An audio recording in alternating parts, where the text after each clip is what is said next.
We're here. We're at it. Put your phone away, Mike. Sorry. Hello and welcome to the first episode of Wasted Brains. I'm your host Roz, and today we're going to be talking about Billy the Kid Yes. with none other than local comedian Mike Moran. Thank you for having me, Roz. Excited to be here. Thanks for coming. Of course. Mike is a Baltimore-based comedian. I forgot to ask him for any of his plug info up front. We'll get to that at the end of the show. 3-pronged usually works for me. I'm just kidding. Oh, that was an actual Like a plug. Like a plug. Yeah. I'm sorry, I didn't adapt to that. Be sure to check out his stuff, which we'll get to. And if you enjoy the stream, please consider making a donation of any size to districtcomedy.io or share the show because that helps too. Mm-hmm. Okay, well, thanks for being here. Of course, again. thank you. And who are we talking? Well, I should say, what are we wasting our brain space on today? What are we wasting it on today? We are wasting it on the story of one William H. Bonney, a.k.a. Billy the Kid, born Henry McCarty. Oh, Henry Bacardi. McCarty, not Bacardi. Oh, okay. I was hoping he was like distantly related to Cardi B. Why would someone named Bacardi be related to Cardi B? Maybe it's a family name. I don't know. Her real name is okay. Well, this is not a. Every name is a family name. This is not a Cardi B. This is neither here nor there. I've already messed this up, and we're only like 2 seconds in. That's anyway. Right. So why Billy the Kid? Like this was really first go-to topic. Yes, it is. It is something. The story. It's the first. I should say, I'm not really all that into like Western culture or like Western movies. I am sometimes. I mean, if a movie's good, it's good. Yeah. But I'm not like somebody who can watch like any Western movie or like reads a lot of like Tales of the Old West kind of books. Yeah. But for some reason, this story just made a huge impact on me as a kid. And I've continued to be fascinated with it almost to like a religious like level. And that's part of the interest for me is like, why am I so obsessed with this story? Like the fascination with the fascination. And, it's one of those, like you get into something for a while and you read all about it and you're way into it and you watch a bunch of stuff on it. And then you get bored with it and you go on to something else. Mm-hmm. Like for me, the Billy the Kid story is just always what I go back to. And it's a much bigger story than people realize. See, like, let me ask you, when I say Billy the Kid, what do you think? What are you thinking of? So wrong. See, sorry, just kidding.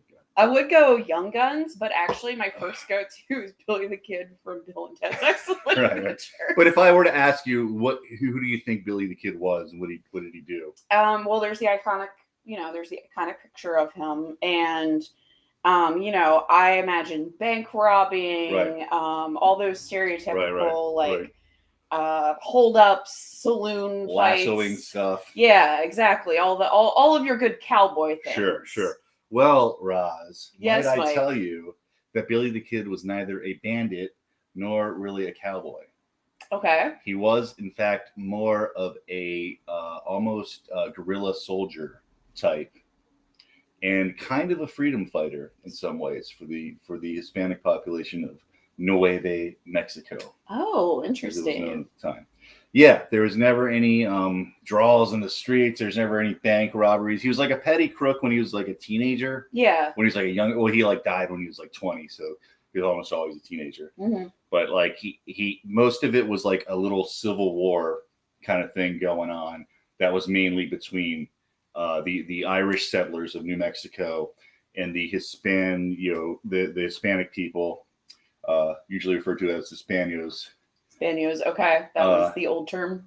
Yeah, but I think they still use it. I think it's like it's a specific type of Hispanic person that's I think a mix of like the Spanish that came there originally in the 1600s and the Native Americans and the white people that were coming. A lot of them spoke like both English and Spanish and kind of a mix of the two. Gotcha. Okay. So we've kind of got guerrilla warfare, which is kind of interesting because we don't really think of like the Wild West. Exactly. When talking about that. Right. Yeah. Corruption and organized crime was rampant at the time.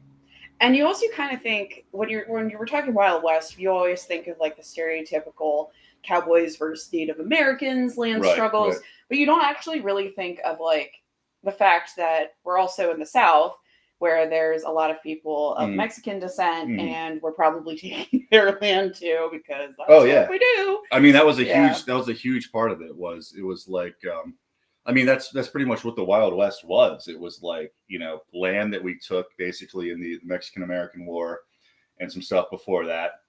And the fact that, you know, the politicians back east really didn't give a shit who was running things out there as long as they were white. Yeah. And that was partially to the advantage of a lot of Irish people who couldn't get shit anywhere else. You know, like they let them have some of the desert stuff. But overall, it's you know, it caused a whole lot of corruption and violence, and you know. It's interesting that the Irish did so well in the desert, considering our skin tone. Yeah, that's true. Yeah, I guess that was part of the, you know. But it's kind of like, I guess, how the bullied become the bully in a way. It sounds. Yeah, that's absolutely that's part of another thing that I'm really fascinated about. I mean, it's kind of an extension of the Irish versus English. Like most people of Irish descent came from the potato famine. Around that time to America, like 1 million people left Ireland. Yeah, literally, and a lot of them like came to the desert because, like I said, it was the Irish could actually get jobs and stuff out there, and they could own land and stuff, you know. This whole particular conflict involving the kid was actually some Irish people that had a monopoly and were basically just ripping off all the poor Hispanics because they'd kill anyone who challenged their monopoly. And a British guy came over, this British rich kid, and he challenged the local Irish monopoly. And they're like, no. But the kid, Billy, who was Irish, was on the Irish side originally, but realized he was on the wrong side and went to the English side. Okay. And that's the side that the Hispanics were mainly on. And he was someone who was super into the Hispanic culture and was like fascinated by it since he was a kid. And so he always took to them. And is that like, so the kind of struggle over land between the English and the Irish, is that what we call the Lincoln County War? Is that okay? Yes. So that's what that was. Yes. All right. Because I did do like a tiny bit of research just so I could hopefully catch up with you a little bit. And I think hold on. Nuevo Mexico is New Mexico for all y'all gringos out there. Thank you, host. Oh, Erica, thanks for watching. We love you. Oh, you're going to turn the sound on now. Cool. Oh, wow. We've upgraded her to wanting to hear us. Hell yeah. Anyway, shout out to Erica. I love you. I hope a lot of your podcast listeners do the same. Yeah. Turn that sound on, folks. Just do it. But yeah, so the Lincoln County War. Yes. How does a teenager like record scratch Billy the Kid looks at the camera? Like, how did I end up here? Right. Yeah, and that's another fascinating thing about it is like celebrity worship. Like, what makes a celebrity? He became like this celebrity outlaw when he was like 17 or so, or even younger. Yeah. And he had no influence on like the stuff that was happening was set in motion when he was like an infant. And yet somehow in the early events of the Lincoln County War, he was kind of the kid in the background. He was like younger than everybody. Yeah. And but somehow the press just picked up on his name. Apparently he was like super charismatic. He was clearly like really smart for his age. I think he first built his name by becoming like a master poker player. He was just like smarter than everybody, I think. And he was just kind of like a prodigy in some ways. Yeah, I think so. Okay. And he's funny. Yeah. And they say he was attractive. I think, because also the other thing I did listen to a couple months ago, last podcast did a really yes, I was really so thorough, psyched really good series on Billy the Kid, which I recommend you check out if you're interested. And one of the things that they talked about is how that the famous tintype of him apparently is just a really bad photo. Yeah. Well, I think he intentionally made it bad. I think he was like, I think he thought it would be funny to like put on a bunch of ridiculous clothes and kind of like make a face at the camera. Yeah. I think he didn't dress like that in real life. Apparently he's a very, very nice dresser, very handsome. Everybody loved him. And you know, I don't think let's face it, you can't really be a celebrity on that level if you're not, you know, at least fairly good look. You know, what I mean? Yeah, They're I not can going to elevate you to that. yeah. But yeah, it's just a bad photo. It's blown up from like a 3-inch like tintype, and yeah, I think he thought it would be funny to have like his one photo be like a really bad one. And there's Okay. no evidence of that, but that's just my theory. Well, he was also probably what, like 17 or 18 when he took it. Yeah, Yeah. I think maybe 19 by that point. Maybe I think that was 19. just before his death. So he's still just a teenage Yeah, boy. and nobody knows how old Teenage. he is. Like, Oh, his real age. yeah, everything about him is like a mystery, pretty much. Like even Okay. at the time, nobody knew anything about him. He's like just this kid that just showed up in New Mexico. I've heard anywhere from 16 to 26 when he died, but most seem to think about 20. Yeah, that sounds. From the timeline I saw, it didn't seem like he was as young as 16. I feel like there Right. was enough surviving that he did that, Right, like, right, I kind right. of feel, even by standards of the past, Right. I don't think a young teenager could have done some of the things Yeah, he did. yeah. But he looked really, really young though. Apparently, like he looked like he was like 13. Yeah. And that was probably like part of why he stood out too. Was that like this little kid was like, I mean, he became like a leader like during the Lincoln County War. By the end of it, he was like the hero of it, and everybody loved him. And then he kind of had his own gang. Yeah. So he basically did a bad, corny Western old-timey photo before it was cool. I think so. I think he's doing like a punk rock thing. You know, like Yeah. wearing a ridiculous outfit. But you know, I can't say for sure. I just can't imagine. Apparently, you know, he like never dressed like that. Why would that not be a joke to him? Also, too, if I remember correctly, and I know once again, not a podcast about tintypes, but I think to pose, There's already too many of them out there, you know. I think to pose for a tintype, you had to stay still for a crazy amount of time. Mhm. Like I think you had Several to stand years. there. Okay. Several years. Okay. No, I think you had to stand there for several minutes for the film to fully expose. I could be wrong, and I could get like an angry letter from a photo nerd about that. Oh god, the 10 type people are the tintype community. The type heads. The type heads. Oh my god, they will do not get involved with them. They will. Tom is saying what I'm hearing is he had to commit to those fashion choices. I think so. Yeah. I think so. Well, he dressed Hispanic. Number one. See, here's the thing: it's like the cowboy get up, that whole style. That was already like a national thing by that time. Like the you know the cowboy stories and everything, that was all over the world before he was even born. Yeah. And he grew up with that. So it was more like he was imitating you know, you'd think like Billy the Kid set the precedent for that type of style, when in real life he was like imitating it. But in true punk rock fashion, he was more in like the Hispanic population created that style basically. Okay. And then it became like, you know, it became a popular thing when white people started doing it and they started writing stories and everything. And so he was into, you know, he was like, I like the original cowboy. Like I like their old stuff. Yeah. Anything they've done since, you know, 1872 is just, you know. Yeah, I'm into their first album. Right. Yeah. and so he basically dressed it like a Hispanic person who wore a sombrero and things like that. And even though he was like golden, glowing with like locks. Yeah, blonde locks. Yeah. He looks dark in that picture, but he was in real life he was a very bright looking, freckly Irish guy. And yet people still thought he was Hispanic. That's very interesting. I mean, it sounds like he kind of identified more with what they were feeling despite his heritage and his upbringing. Right. Well, that's another theme that I've kind of picked up on, like, is that there's like both his mother and the guys that he was fighting against, the Irish guys who were Civil War veterans who were the monopoly in the town. They both came from the potato famine. Yeah. They both came from Ireland under the rule of the English. And it seems that one kind of took the route of repeating the cycle, you know, like the slave longs to be master type of thing. And now they're treating the Hispanics the same way the English treated the Irish. But the kid, on the other hand, I think saw it as an opportunity to identify with the oppressed, and say, you know, not repeat the cycle and instead see oppression itself as the enemy instead of another ethnic group. Yeah. Okay.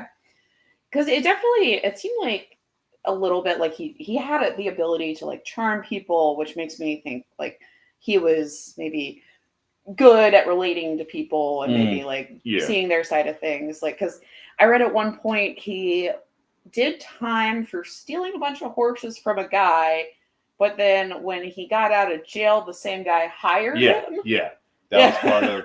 Yeah, there's the weird thing is a lot of these stories, there's several different versions of them, and no one can tell because they were already fabricating his story while he was alive for political purposes. Yeah. So it's really hard to get anything for sure on the kid.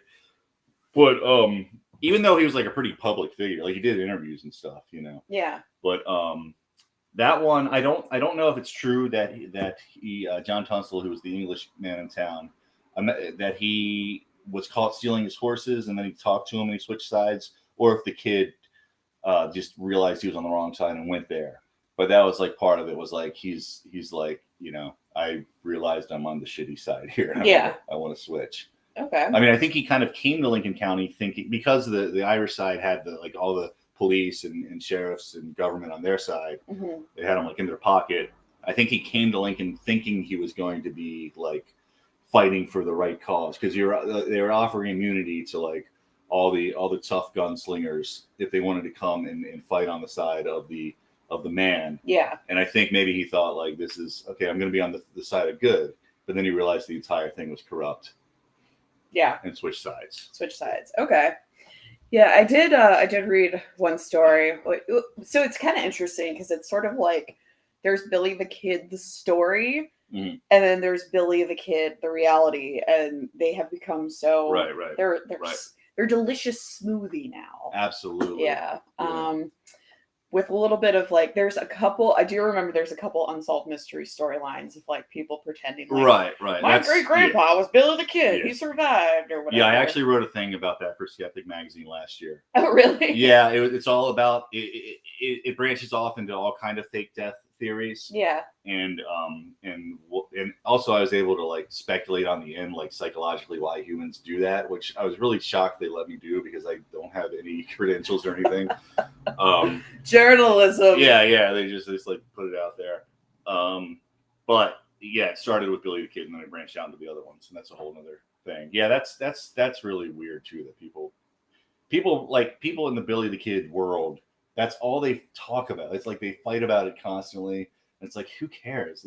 People claim to be dead people all the time. Like every famous dead person has people claiming to be them back in the day, or like claims now that they faked their death. Yeah. Yeah, it's interesting too. And if you think about it too, like now, I can make up something about someone across the country and they're going to hear about it in seconds. I could say like back in the Wild West days, someone in New York could be making up a story about him and he's never going to hear it. Right. And it's never going to get fact checked because they just didn't have that capability. Yeah. And the thing was, like I said, like they are, there's like several layers of misinformation with the kid, because when he first started, the local government kind of used the fact that he stood out from the others and was becoming the celebrity of all the murders. They kind of made him the face of all criminality in the area and kind of like used that to their advantage. The fact that his name was in the papers, and would just kind of say, they would blame stuff on him that was, committed by the people he was fighting against. Yeah. And they like on their side, because the monopoly owned the newspapers and everything too. It was a whole dictatorship just in the middle of the desert. It was like this county that was bigger than Ireland. Yeah. And they what was I saying again? Oh, sorry. Yeah, I just got distracted. Actually, from their view, and that's probably where the idea of Billy as like this rebellious hellion started, was that from their view, this wasn't a revolution or a civil war. It was like some outlaws being bad. Yeah, because you hear the term Lincoln County War, and it's kind of like folksy sounding, almost like, like a butter churning contest. Yeah. This side of town doesn't mix with this side of town. Yeah. They wear different kind of hoop skirts. Yeah. Different sarsaparilla recipes, Sure. Right. But actually, if it's the size of Ireland, or that's a Yeah. pretty big territory to think Mhm, about. mhm. Almost, I guess, like state size. Yeah. Um, I mean, New Mexico's huge, yeah, it's and enormous. this is the biggest county inside of it. Yeah. I want okay, so my thoughts got derailed there, but I did remember my favorite story that may or may not be true Okay. is that his first crime was he stole clothes from a Chinese laundry. And then when he was in jail, when they arrested him and he was in jail, he escaped jail, but he escaped by doing a reverse Santa Claus, where he Yes. climbed out the chimney Right. and ran off into the night. Right.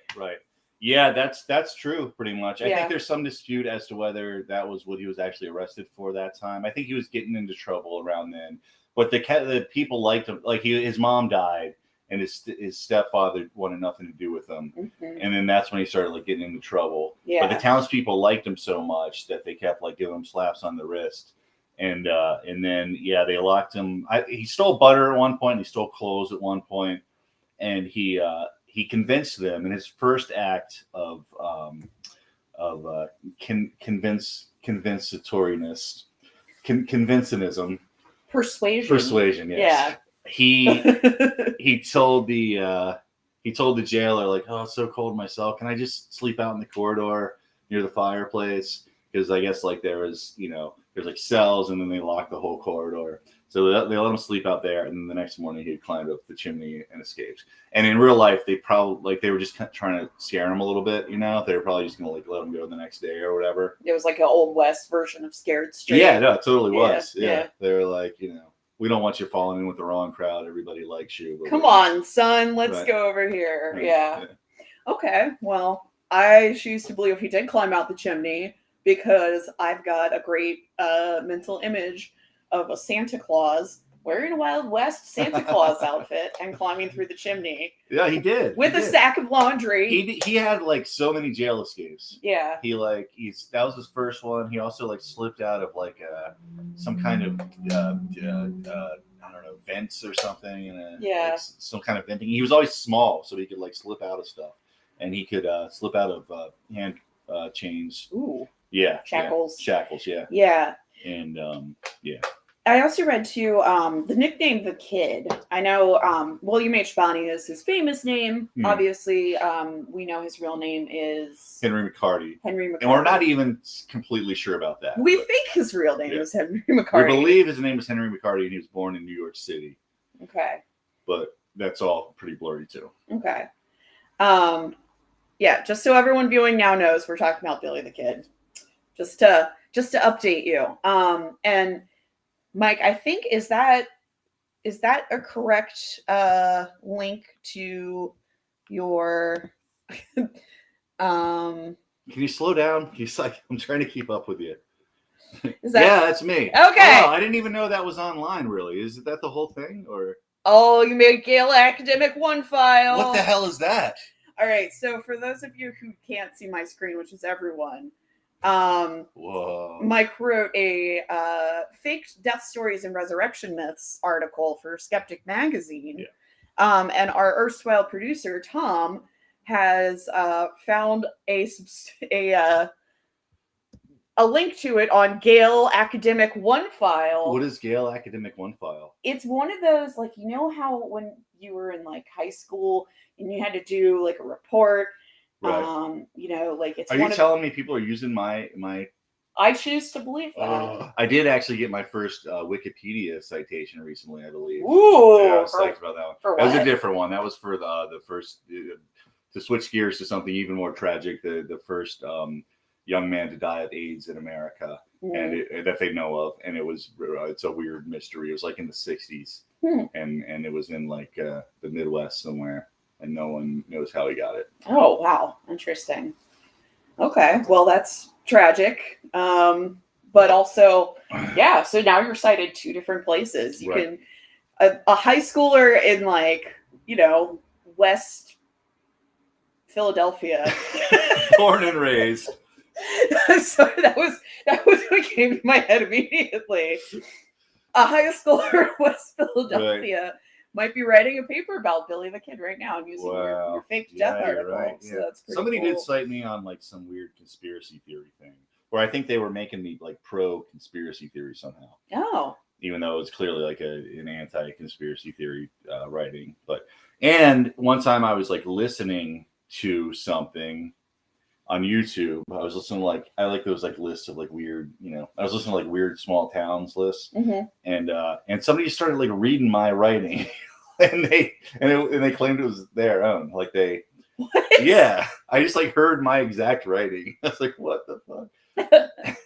Our producer says that Gail is almost exclusively a higher echelon academia. Whoa, so these you should people be proud, have no Mike. idea what they're doing if they're publishing it. Wow, I appreciate that. Yeah, but okay, so going back to our main man, the kid.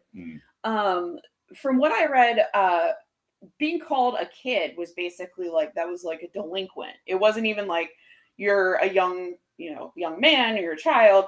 Kid is just kind of like you're bad, Really? like. I've never heard of that actually. That's what I read on historychannel.com. Oh, the same place that brings you Ancient Aliens and Mozart was a Blizzard person shows. Yes, the same fact-based entertainment channel that I was looking at on my lunch break today in preparation for this. Nice. But yeah. Okay, so what else do we know about it? Like, what other notable things? Well, I'll tell you, there's a really cool link there, and I'm surprised more people don't write about this. But like there was a strange link between him and the writing of Ben-Hur. Really? In a very Forrest Gumpian moment, he somehow like became kind of friends / pen pals with Lew Wallace, who was writing Ben-Hur at the time. Okay. And he was appointed governor of New Mexico when after the Lincoln County War, where they, then finally Washington took notice, and the president actually sent Lew Wallace out there to be the new governor because the old one was corrupt, and they got rid of him, and he was there to clear things up, and he wanted to meet with the kid because he was like the face of all the anarchy, and wanted to like try to work something out so they could have a peaceful resolution of this thing. Yeah. And he was writing the Ben-Hur at the time. Okay. And he in fact wrote one of the I think it's the crucifixion scene that's apparently like one of the most compelling in the book. He wrote that after a late night secret meeting with Billy the Kid. And I think that's cool because it's like they're both kind of creating these stories that are going to be known for over a century at least at the same time, both kind of almost in the same type of vein, like the hero story or the anti-hero story or whatever. Yeah, that's really interesting. And it's like, for me, it's interesting because it's like I almost look at the kid as like, for me, it almost feels like it takes the place of religion in my head, like I kind of feel like humans have to have some sort of mythology. And I've also found that like you can almost like ascribe meaning to anything if there's enough stories, and I find like meaning in all these stories. And I think that's like my brain almost like taking my like will towards religion that we've had in our human past for forever, and applying it to that. And it's like, and then on the other side of that, Lew Wallace is writing this story about someone who is witnessing Christ, and like, so it's like kind of two mythologies being. Yeah. And the Wild West in a way is like, there's a lot of, the Wild West is mythology in a way. It's like the most American brand of mythology. Like reality and the fact that we were stealing people's land and murdering, indigenous people aside. Yes, we fully, understand that aspect of it. But also I think there's something uniquely American about the romanticized idea of like, we're going to go west with the wagon train and like take this land and build everything with our own hands. It's like the old millennial tiny house dream kind of. Right. Yeah. Yeah. Well, that was exciting for many like Europeans and people that were living under these monarchies to be like, oh, I can actually like have my own farm in much smaller countries too. Right. Yeah. And then the other aspect of it too, I think, is it kind of, for a lot of people in later years, became sort of this almost libertarian kind of ideal of like going out there and the the man, like the common man, Right, creating a like, government, yeah, and like defending yourself. yeah, the free Yeah, market but kind of in stuff. real life, it was very much corrupt. Like it was like full on government. Like like I Yeah. mean that was the whole problem. Was that like Yeah. it was corruption? You know. Well, I was like referencing like the mythology aspect of it. You can put it to like, like you said, like a religious kind of Mhm. ideology, or you could put it towards like a political ideology. But obviously, the mythos, Yeah, I think so. the mythos, Right. and reality are always so different. So, Yeah. okay, well, cool. So, what else should we know? Like, what other things did he get up to out there? Well, he one thing that's interesting is that he like kind of refused. He pretty much like I think he kind of had a death wish. Okay. Like I think he didn't want to. He had a real reluctance to start. Like I think even with Lou Wallace, like he basically gave him a chance to like start over and be exonerated and just start a regular life. And he took the stand. He left that pact because he ended up not trusting him and thought he was going to get screwed over again. Yeah. But I almost think he just told himself that because he didn't. I think he like had a fear of living a normal life. I think that was a big thing for him. Was like he didn't want to. I think he had like a terrible fear of going and being a small farmer and going to church on Sundays. So I kind of think he like wanted to just like burn out quickly, and he put himself in a lot of positions where he could have easily been killed. Yeah. That's kind of like part of what his fame was. Like at the end of the Lincoln County War, he used himself as a diversion to escape a burning house, or they actually called out the military for that one. Ooh. They like surrounded the house, and they they didn't want to surrender. They knew they were going to be like either executed on the spot or like hanged in a month. Yeah. And so he like created a diversion and just like ran out the front of the house, like right into the crowd, so everybody else could escape out the windows. Mm-hmm. And he survived it. Oh, wow. Yeah, and he would do stuff like that. Now, in that incident, words are hard. In that incident, did he get arrested? Did he get captured? No, he escaped. He just ran right through the crowd while they fired at him. And then that's when he really became like the star of the show. I think it also, I don't know if this is, see, like I'll create these little things in my head, like, because I'm also always like writing a movie, Yeah. And I think he was starting to realize that he was coming out as the most recognizable face in this thing, mm-hmm. in this conflict that was very much like lived in the media at the time, And I think he realized like his fame would be the biggest. I think they were starting to think that he was like the leader of the gang when he really wasn't. Yeah. And I think they thought that like he's the one they need to get. And so I think he used that to make himself a distraction. But then after the war, he was clearly like, especially after that daring escape, yeah, he was clearly like the people's champion at that point.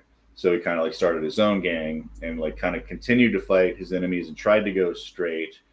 There's a woman in it who's actually, there's another cool thing. It's like the ending of this story mm-hmm. is that basically of all these cattle kings and people fighting to own the market of Lincoln County, a woman ended up being like the biggest cattle queen in American history or something, and like one of the wealthiest people in the country, by becoming, and it was someone who Billy kind of took on as like a mother figure. Oh, okay.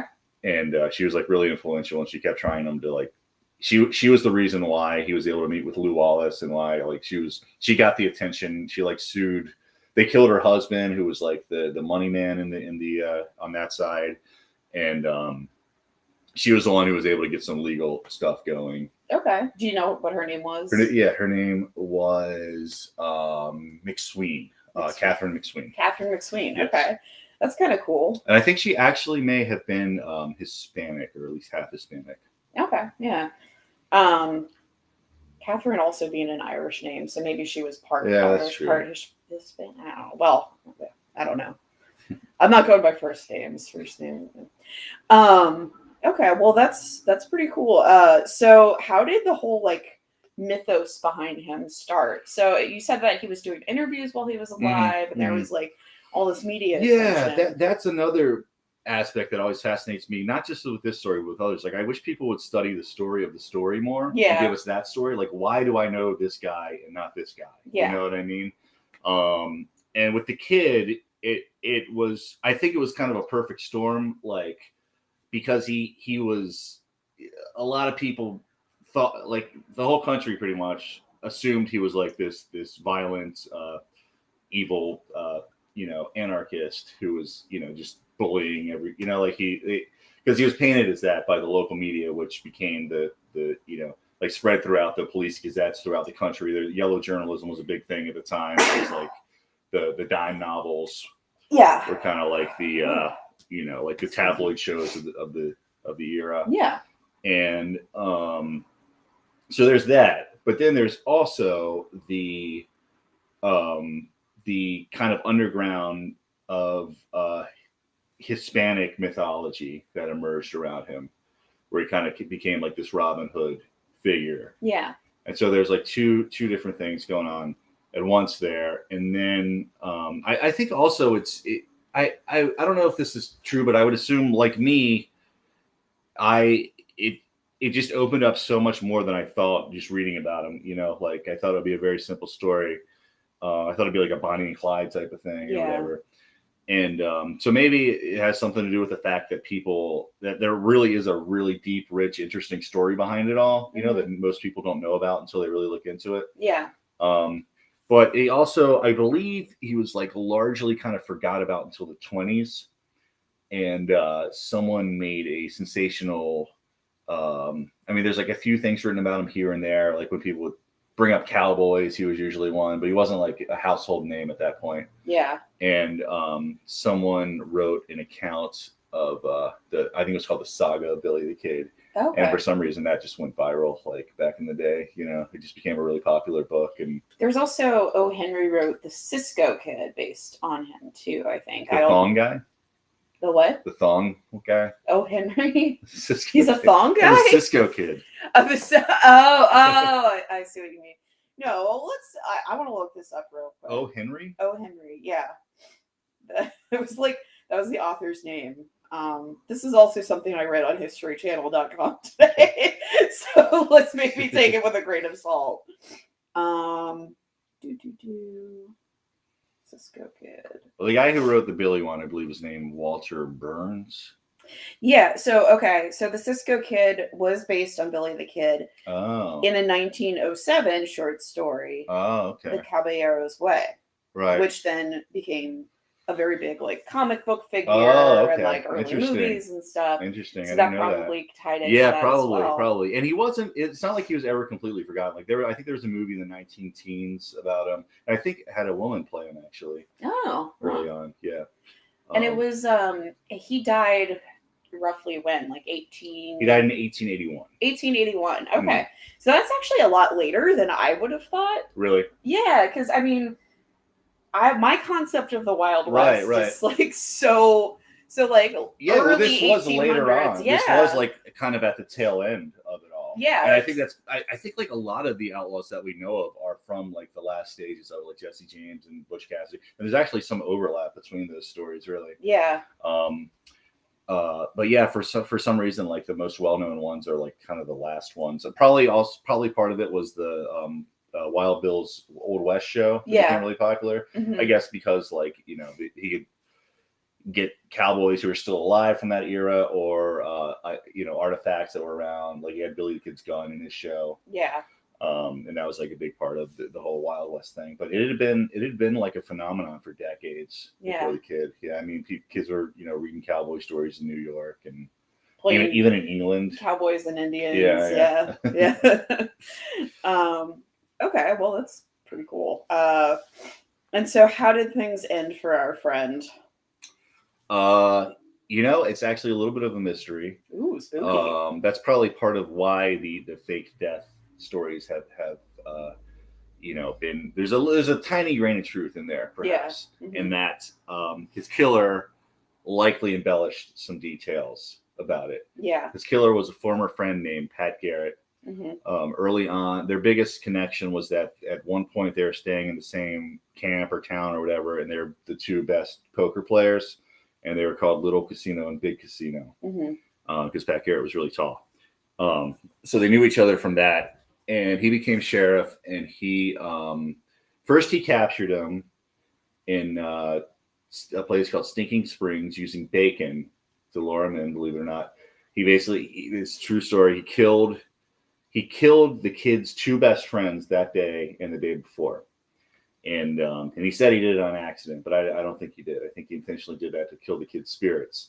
And he did, and they were trapped in a little adobe, and you know, he was just all bummed out about his friends dying and feeling all guilty, like it was supposed to be him.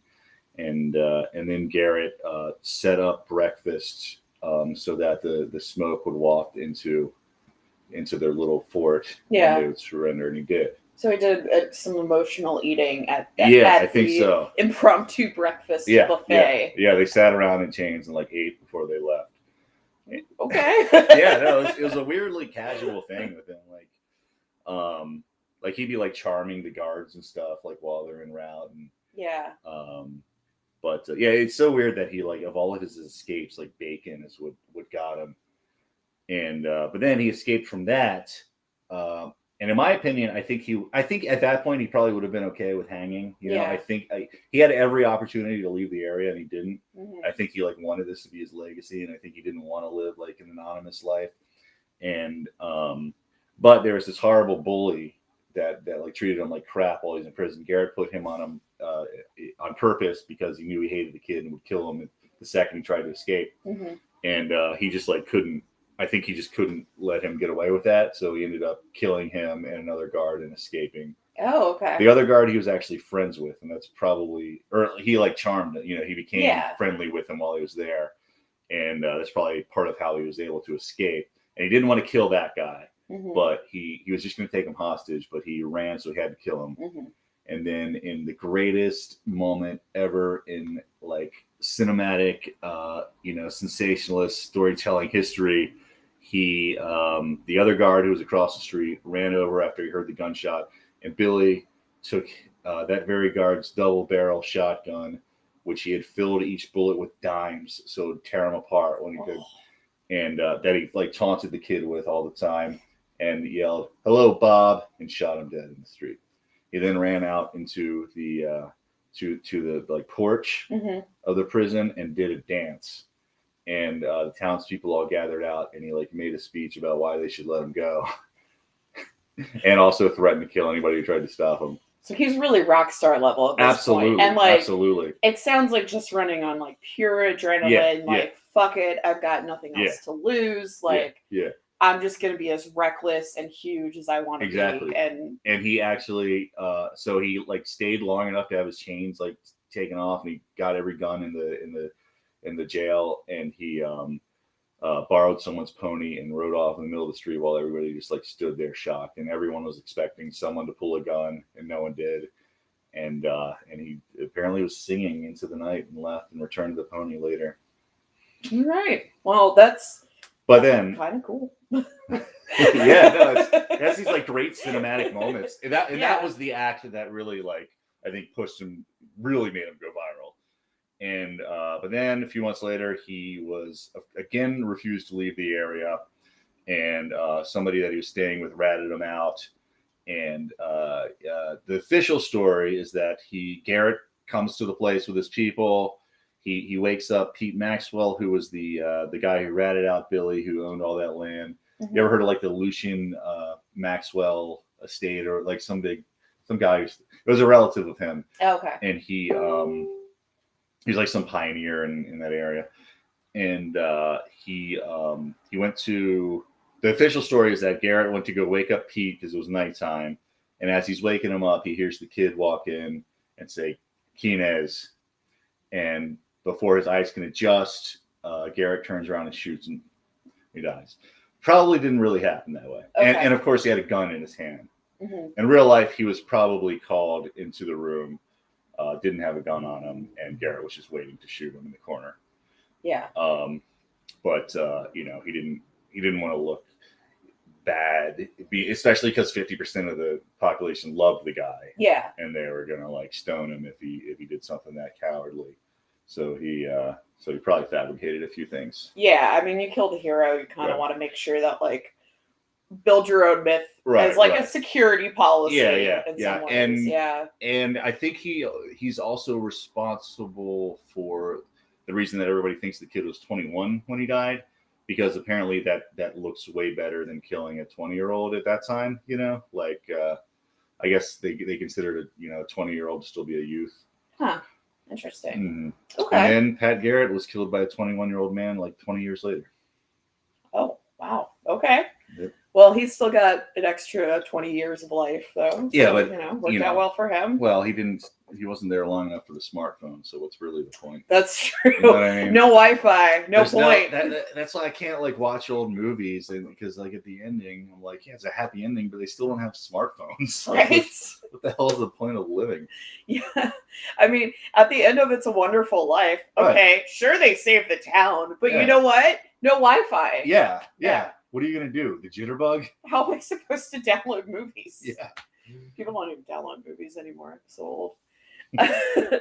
Also, one thing that I kind of think is interesting too about like the whole outlaw Billy the Kid is like it kind of follows the whole gentleman thief kind of thing. Right, absolutely. Because you the see, anti-hero. Yeah, because we like to see these like moments of humanity. Mm-hmm, like the Bacon story is probably such a big detail because it shows like his humanity. Right, and to be honest, this dude murdered a lot of people. Yeah, that's the thing. Like the other side of it is I will fully admit that I'm probably way too biased towards the Billy as hero mythology. Well, we all are. Because I want to see it as this story of like rebellion and uprising, and in reality he probably wasn't.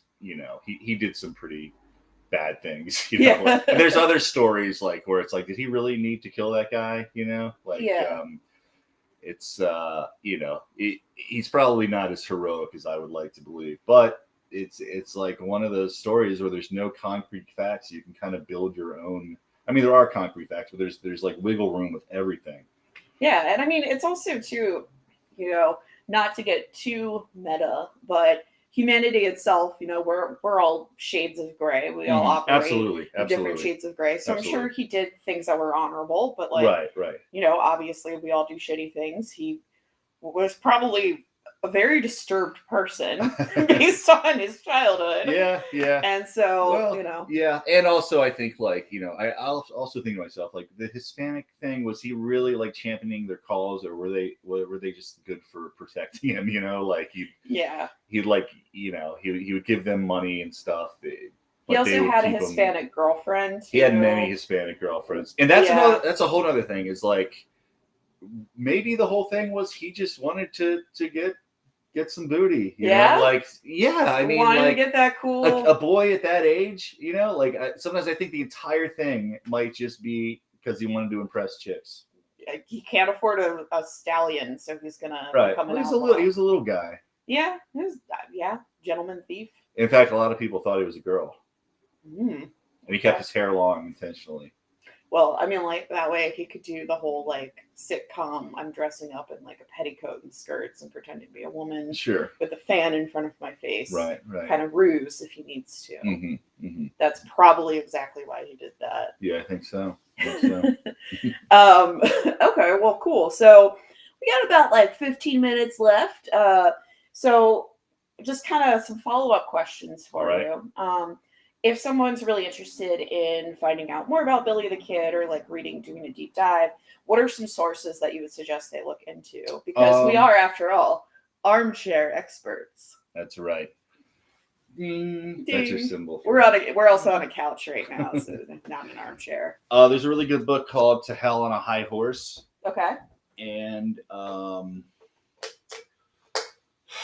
than that, I don't know. Just look around. There's a million books. And I've read a lot over the years, but other than To Hell on a High Horse, I don't remember a lot that really stand out. Okay. But just go on the internet. There's all sorts of crap. I went to history.com and Yeah. you gave me shit for it. Yeah, that's true. Well, it's like, come on, the History Channel. Okay, I haven't decided yet, but I'm thinking about making one of the themes of the show. I get my information from the stupidest possible, sort of credible Well, then source. you should have gotten it from this book that actually Sue got me because it was so ridiculous. Yeah. That was like a psychic talked to Billy the Kid, and he was a serial killer who like mutilated bodies. What book is that called? I forget what it's called, but I have it Okay. somewhere. I'll find it and I'll let you know. Yeah, I'd like to borrow it sometime. Okay. Maybe. Yeah. Okay. So I mean, we know that there are 6 million pop culture views of Billy the Kid, but what is your favorite personally? Well, like I said, I'm biased toward the hero one. Yeah. I like to think that it's like this story of a little mini dictatorship in the middle of the desert. Yeah. That had an uprising against it, and kind of came out on top with this woman becoming like after all these like men, just being horrible for years and years. This woman like comes out as like the biggest cattle baron Yeah. in the area to like legendary proportions. But like I said, it's Are you a Young Guns man? absolutely, yeah, that was my gateway. Yeah. Yeah. Oh, really? Yeah, well, actually, really, what was the first thing was the Blaze of Glory video from John Bon Jovi. Uh-huh. Was that before your time? Want it? Is that Dead or Alive? Yeah. No, it's not that one. Okay, no, it is So before here's the my thing: time. Emilio Estevez, apparently for Young Guns 2, asked John Bon Jovi if he could use that "Wanted Dead or Alive" song, and he said to him, "Well, Emilio, here's the thing: a steel horse, that's clearly supposed to be a motorcycle. Clearly. You're a fucking moron." No, I didn't say that. But he was like, but I'll do you one better, my friend. I'll write a whole new album, a whole soundtrack for Young Guns 2. And he did that. And the video was like I just loved it as a kid. I remember it came out in the summer and it had all these clips from Young Guns 2 and it just rocked.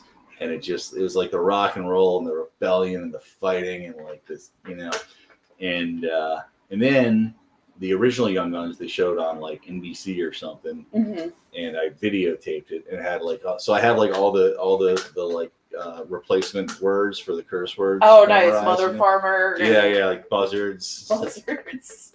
Nice. So I watched that like a billion times in my life. Yeah. And then for some reason I didn't get to see Young Guns 2 in the theater, even though it was PG-13. I don't know why I didn't, but when it came out on video and I got to go watch it at Chris Ewing's house, it was the greatest night of my life. All And right. I've seen it many, many times since. And I just started like I went to our encyclopedia collection that we had in the house, Yeah. and I just looked up Billy the Kid, or I think I looked up Billy the Kid and said, "No, stupid, go to William H. Bonney." Right? This isn't history.com. So I went to William H. Bonney and I just read about his story, and then I just started I go to the library and try to find books, and I watched like every movie I could, even though a lot of them were terrible. There's even a Val Kilmer one. There's a Val Kilmer Billy the Kid movie. Yeah. It came Ooh. out in between the Young Guns as a TNT original movie. And it was by the guy who wrote part of the movie The Left-Handed Gun, which was like a Paul Newman one in like the 60s. Mm-hmm. Like he wanted to, I think like his vision kind of got like diluted and he wanted to make his mark. So he made this one. That one's apparently considered the most historically accurate. Oh. And I'll tell you, Val Kilmer does a pretty good job as a kid. He kind of looks like him. What's that movie called? Billy the Kid. Billy the Kid. I think it's called Gore Vidal's Billy the Kid. Gore Vidal. Okay. Yeah. The writer Mhm. who I guess it was based on. I don't know if he wrote the screenplay or if it was based on a book he wrote. Yeah. The Bon Jovi connection is interesting because my mental image immediately goes to Bill and Ted's Excellent Adventure, Right, like sure. I said. And that Billy the Kid looks to me a lot like peak John Bon Jovi Really? in my head. Yes, this all makes sense. This is all neurons Right. firing next to each other. But so it's interesting that there's the Young Guns Bon Jovi connection also. Right. And that was kind of my intro into like really getting into modern rock and roll. Like before that, I was obsessed with La Bamba was like my movie that got me in. There was Lou Diamond Phillips I thought was the coolest person ever, and he was in La Bamba and Young Guns. Yeah. And La Bamba was like my intro into rock music, and I became obsessed with like 50s and 60s rock, and Jerry Lee Lewis and all those guys. Yeah. And then with Young Guns 2, that like really got me into like modern bands like Bon Jovi and Guns N' Roses and stuff like that. Oh yeah. So it's kind of like just this whole sense of like rebellion or something, whatever the hell that is, whatever that itch is that like kids fill with anger and rock and yeah, like that Outlaws was kind of awakened in me at that time. Your own inner Billy the Kid. Yeah. Well, Erica in the chat apparently wants to know if you have any recommendations for interviews that he gave. Do you know? Have you been able to read those anywhere? Found them anywhere? Yeah, they're available online. In fact, this is pretty interesting. They literally like just unearthed one like last year. Oh wow. That was like lost forever. That was Okay. like nobody had read like since it was out. It was like in one of those police Gazette magazines or whatever. And yeah, he like talks shit about some other publication in it, and he's like that other publication apparently disliked him so much that they published like a preemptive obituary for him just to like taunt him for when he was going to be hanged. Nice. And and he like talks about that. Classy. And he also refers to one of his fellow outlaws as his nibs, which I found interesting. He was like he also enjoyed using the Shakespearean there's many a slit twixt a cup and a lip. Okay. So he was well read for that era. Interesting. I wonder where that came from. Well, I assume Shakespeare, if it's a Shakespearean. No, I mean, like, I wonder how he came across that quote. Well, I mean, books existed in the 1800s, Ross. Yeah, I know they did, but he was a juvenile delinquent whose mother died. Yeah, but he was super smart too. He like did well at school, and Okay. he really wasn't like that much of a delinquent, like until like he killed a guy. Yeah, that'll do it. Well, he killed a guy because he was like getting beaten up by the guy. Yeah. And he pulled out his gun and shot him, and he ran away. And a lot of people were like, he probably could have gotten off on self-defense, and everybody hated the guy that he killed anyway. But he just escaped into the night and never came back. So I think if this episode has any kind of moral, it's if you kill a guy, make sure it's someone no one likes. And also, if you want to pull a reverse Santa, right, steal a bunch of shit and then crawl back up through the chimney. I think he actually used like grease too. I think he like stole some grease from the kitchen or something. So he just like slicked himself I think down so. and just. Yeah, I think so. Wow. Yeah. Okay. That's quite an image of a young man greased up, covered in soot, running off into the desert. Well, that's the thing is like I love the idea of somebody who's completely like rebelling against the norms of their day and just kind of. I think he just kind of felt like in like the idea of the kid. Like I think he felt like adults were all like hypocritical. Like this land of. That's everybody's like talking about how much they love God and how Christian they are. Yeah. And everybody's screwing each other over. And I think he just like wanted to be like a rebellion against all that and then die young. I mean, that sounds like it. But Mike, thanks so much for sharing your knowledge of Billy the Kid. What do you have coming up? Anything you want to plug? I believe we're posting the audio for this podcast in about a week. Okay. The video is going to be available, obviously, everywhere because we're streaming live now. All right. Awesome. Just listen to the Confessional podcast if you can. We've had Michael Ian Black. We've had Michael Winslow. We've had Joanna Angel. We've had CJ and Richie Ramone. Ooh. And we had Chris Gethard recently. So check that out. I'm thinking about starting a new pod. Let me ask you what you think of this, Roz. All right. It'll be a true crime podcast called "What's Your Theory?" Ooh. And we just discuss what you think happened or what other people, the experts, say as well on true crime mysteries. That could be interesting. That one's kind of in the works right now. All right. I mean, I know there's a billion true crime podcasts out there right now. Yeah. But I feel like there's very few where they just discuss what do you think actually happened. Yeah. Yeah. So I might do that. I think that's kind of interesting. Thank you. So keep an eye out for that. And Mike is a comedian, very funny, usually. So keep an eye out for him. I'm going to plug the fact that the Sidebar Comedy Open Mic Night Oh yeah. is up and running. Right so now, right? right Oh, now, missing it. yeah, we're missing it Yeah. because we're making. No, I am comedy psyched here. about that. That was always one of my favorite. I mean, I've been attached to that open mic for like probably 8 years or so. I Yeah, definitely look forward to going back again. I mean, Dark Mark is weirdly one of my comedy icons because he's so consistently funny Yeah. and he writes new material so much. Yeah. It's yeah, crazy. He's great. Yeah. But okay, well, I'm going to take us to our outro here. Thank you for tuning in to Wasted Brains, and thank you, Mike, for being our first guest. Thank you. We finally did a full episode. Please don't forget to check out Mike's Facebook, Instagram, Twitter, Mike Moran. Yeah, I think I'm on Facebook. Just friend me, like regular me. There's Mike Moran, comedian, but just friend my personal page because for some reason, if I have any following, it's on my regular Facebook page. I'm not sure why. Okay. But I do have people from around the world, and Instagram. I think it's Mike_Moran_comedy. Okay. And yeah, that's pretty much it. Or alternatively, search his name in Gilnet, and you'll find some scholarly articles. Yeah. Oh, and also the cereal group. If we have a little support group going called a support group for depression and anxiety, where we eat cereal, and that has a Facebook page. You can come hang out on. It has an Instagram page. We have virtual Zoom meetings every Thursday at 8 EST. Yup. That stands for Eastern Standard Time. Yeah, it does. It does. Learn something new every day, don't you? I learned a lot tonight, and I appreciate your armchair knowledge. Of Eastern Standard Time or of the kid? Just in general. Okay. And also, please check out Confessional Podcast. It is one of like 2 friend podcasts that I actually listen to for enjoyment. Oh, thank you. And not for Not just friendship friend obligations. downloads. Right. But anyway, so we'll be back in 2 weeks to talk with another armchair expert. I believe probably Erica, if she's free, about octopi, octopuses.